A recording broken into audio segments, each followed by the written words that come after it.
Hello again from the Venice-Ocala Heart Institute here in Venice, Florida. We're happy to bring to you during the summertime some summer travel tips for you and your family and loved ones. We have the top 5 that we would like to cover today. The first one is, if you're taking a long trip, it would be best to organize some movement during that trip, whether it be in a plane, being able to do heel lifts or toe lifts to engage the calf and thigh muscles to circulate the blood and prevent a life-threatening problem called a pulmonary embolus, which is a clot that develops in your legs or your pelvis, travels up to your lungs and causes the initial symptom of shortness of breath, or perhaps even cardiac arrest as an initial symptom. 2, if you're in a car, the idea would be to get out at regular intervals. Most people recommend every 2 hours, and taking a good 5 to 10 minute walk, not simply running to the rest area and then turning around and getting back in your car to rush off again.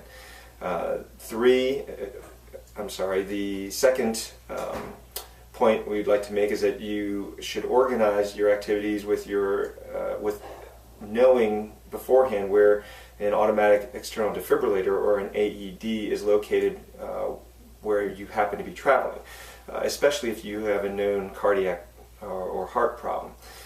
3 would be to discuss your travel with your physician and organize having extra prescriptions on hand, so that if anything should be lost in terms of your luggage, that you would have some on your person at the time. Additionally, if you're traveling outside of the country and you're not familiar with the healthcare systems in the countries that you're at, it might behoove you to do some research into that, especially knowing what the equivalent medications are called in that country should you be in need of an emergency supply.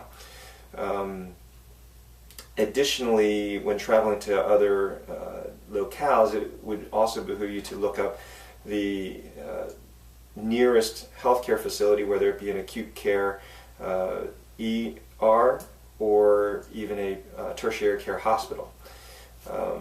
4 would be to organize regular activities, heart-healthy activities such as walking or hiking, locating the gym at the hotel that you're staying, and to see whether or not there is anything that you can do to continue to maintain a certain amount of exercise. Lastly, and perhaps most importantly for the providers at the locale, would be to carry ID in a readily accessible place, whether it be your wallet, a fanny pack, along with your passport, so that people can identify you. Carry lists of your medications, known allergies, perhaps if you've had a recent procedure, documentation describing what that procedure was and where you are along in terms of that recovery period. I hope this is helpful to you, and I hope that you would have a safe and enjoyable summer. This is Jonathan Fong from the Venice-Ocala Heart Institute. We thank you again for visiting with us.